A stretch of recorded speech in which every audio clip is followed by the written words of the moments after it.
Hey guys, Kenny Cannon here. I have no skills, but I have $200,000 and want to start a business. What should I do? I answered this question here on Quora, and it was a pretty popular answer, but I wanted to add to it, and I wanted to talk it out because I think I can, you know, express my or put across my points a little bit better if I talk to you as opposed to writing to you. I wrote some dumb things there.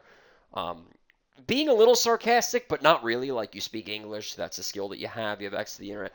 I was just trying to get your head right a little bit because you do have skills, and most people just don't realize that. They just overlook it because they can't draw like a perfect picture. They think they're like stupid and they can't do anything, or because they can't code out a website, which in the grand scheme of things means absolutely nothing.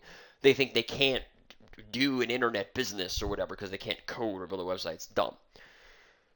There's three things that you have to master.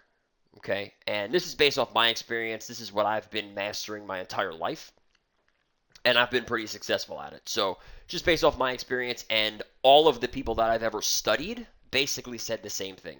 Ford, Trump, Mark Zuckerberg is similar, not exactly the same, but close. All these big people all had the same things that they focused on, and that is number one, discipline. Okay, you have to be disciplined in your day-to-day regimen. It can't be all over the place. It has to be structured. A lot of times when people do, their home-based business or whatever the hell, their freaking Amway thing or whatever, they're like, "Oh, well, I work at home, so it's Tuesday at 3 in the afternoon. I could just go and like build a fence or whatever." That's stupid. That's a joke. You can't do that. Okay? You have to have structure just like you would at a job. This is one of the reasons why you see a lot of people, if they're in like the Navy SEALs or if they're in, the Marines or whatever, any kind of like military thing, if they come out of that structured environment, they have a little bit of a problem, right? Because they have that day to day activity that they do, and it's very structured, it's very regimented, and then they get back into regular civilian life and they're like, I don't, I'm supposed to be getting up and like marching at 5 a.m. and I'm not, that's not happening, right? And that's a problem. Another thing with the military is that a lot of times when you see them go into business, they're massively successful. Why? Because they have the discipline installed in them at such a young age. Okay, and that's why that happens, because the discipline, the other stuff's easy to learn. The discipline is the hard thing. That's what most people don't have. So you have to have discipline. And I think you already have that. You've been at a job for 7 years. You get up, go to work every day. You have $200,000 in the bank. If you didn't have discipline, you wouldn't have 200 grand in the bank. You'd spend it on something stupid, and you wouldn't have it. So you have the discipline probably. You also have to develop inside of discipline. You have to develop the habits of successful people. So you want to follow a group of people, okay? Not just one person. You want to follow a group of people. And the way that I like to explain this is like, if you found out that Henry Ford, Andrew Carnegie, Donald Trump, Michael Bloomberg, and some other person, whoever, like some other billionaire, all got up before 6 a.m., you might want to start getting up earlier. Like just a hint, right? Like if all of these people are doing that, they have that one thing in common, you might want to start getting up a little bit earlier. If you see that all of these people exercise daily, you might want to start exercising every day. If you see 60% of CEOs read a book a month, you might want to start reading more. Right? You don't have to read a book a month, but you might want to start reading more. You don't have to get up at 6 a.m., but 11 is probably not a good idea, right? You might want to get up earlier. So you want to follow the habits of a group of people, not just one person, a group of people, and you want to find the commonalities in all of those people. Same thing goes with anything else, right? If you want to learn how to play tennis, don't just follow what one professional tennis player does. Look at the similarities between all of them, and then find out what the common theme is, and go that way. So that's discipline. The other two, once you get discipline down, the other two are pretty easy to learn. Sales and influence. And no, they are not the same thing. Totally different. Sales is when I get up in the morning and I get on the phone and I say, "Hey, this is Kenny from XYZ," call a random person, right? I say, "Hey, this is Kenny from XYZ Marketing Company out in New York. Can you hear me okay?" "Yes, I can hear you. What's up?" "Great. Reason for the call is blah, blah, blah, blah, blah, whatever." Just a couple quick questions to see if it would be a good fit. One, two, three. Based on what you just told me, John, it's the perfect fit for you. And here's basically how it works. Give me a short little pitch, okay? And if you just give me this one shot and one shot only, John, I guarantee you I won't let you down. Does that seem fair?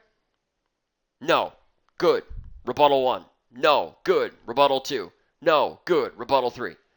Okay? That's sales.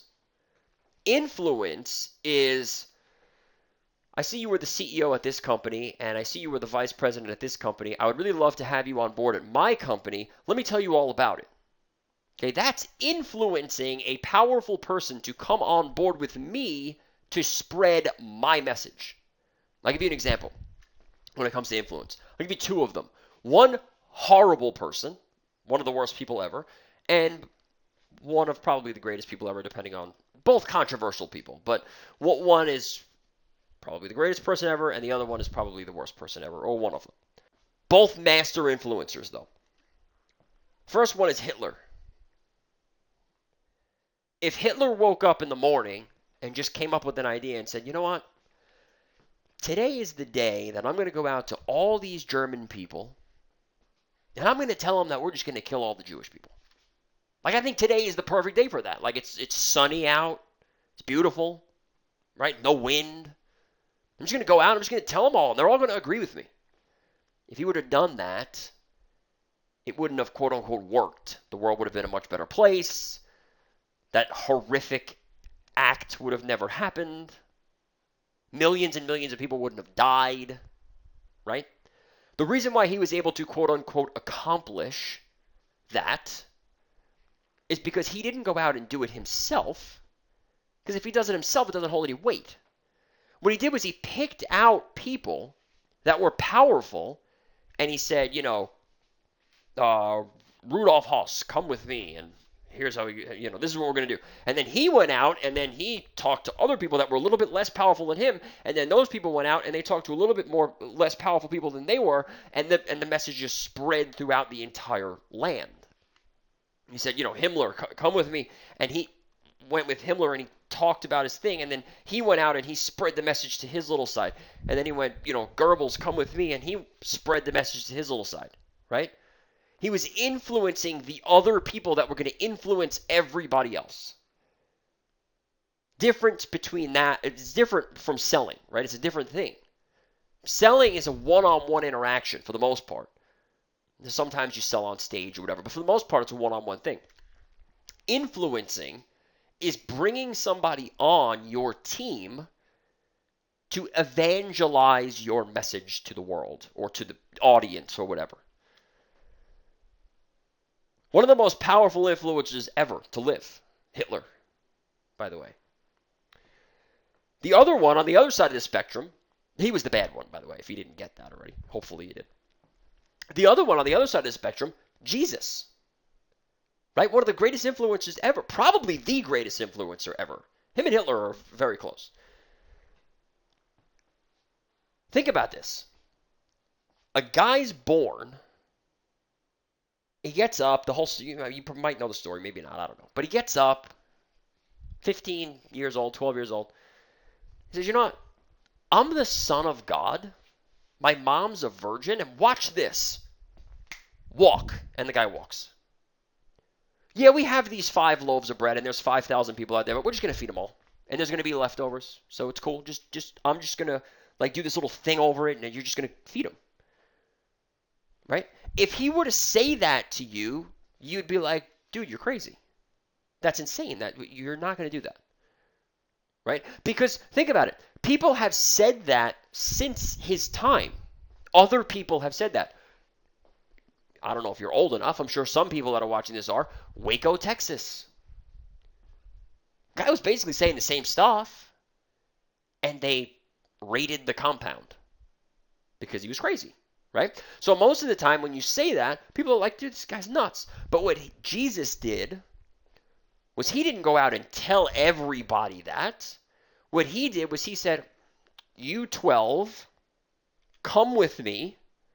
And you're going to go out and push my message to the world. And what did those 12 do? Those 12 didn't go out and tell every single person. Those 12 went out and told powerful people inside of each little place. And those powerful people told other powerful people inside the place, and the message just spread and spread and spread. And now today, there's millions of pastors, priests, ministers, and on and on and on that preach the same message and spread the same message in all different parts of the world. That's an influencer. Okay? There's a big difference between that and sales, and you have to know both of them. You have to become a master of both. Because if you can sell, that's a start, but you're always going to be a one-man army. If you can influence, you'll always have the people around you, but they won't respect you because you can't close the deal on your own. Right? I can influence people to come work for me, but the first thing that I do when I hire a salesperson is sit down next to him and call with him. Because once I call with him and I show him that I'm willing to do what I'm telling him he has to do, I have his respect forever. And he'll listen to me. And he'll spread my message further and better, because of that. But if I'm not willing to sit down with him and do that because I don't have the ability to sell myself, he's never going to respect me. Okay, so you have to have both. All right, so that's it. I just wanted to add to this a little bit because, I wanted to be clear on it and make sure that you got everything that I was trying to put across. I didn't want to sound like a jerk just telling you, oh, yeah, you could speak English, so knock it out of the park. I don't like the money thing, though. I don't know if I said that already. I might have. The money thing bothers me a little bit. The fact that you have 200 grand in the bank bothers me. And the reason why it does is because I worry about people that have 200,000 in the bank or 100,000 or 50, whatever. Because generally, people act better if their back is against the wall. Like, it's rare that you see someone and they say, yeah, I was a highly successful real estate agent. I had $1 million in the bank, and I didn't know where to turn. So I started this little thing, and it just got that never happens. Usually what you hear is, listen, grew up poor. I didn't know what to do. I had no education. I had no job opportunities. So I just started to do this thing, and it just kept growing and growing and growing and growing. And now here I am. Right? People usually operate better when their back is against the wall because they have no other alternative. And what worries me about the money is that you'll get complacent and you'll get comfortable. Don't do that. Because if you ever get complacent and you get comfortable, the discipline's going to go away. The sales ability is going to go away because you're not going to be doing it every day. And you're not going to be able to influence anyone because you're not disciplined and you're not selling yourself. Okay? So there you go. That's it. Again, this is Kenny Cannon. Thanks for watching. If you have any other questions or comments, you can just let me know.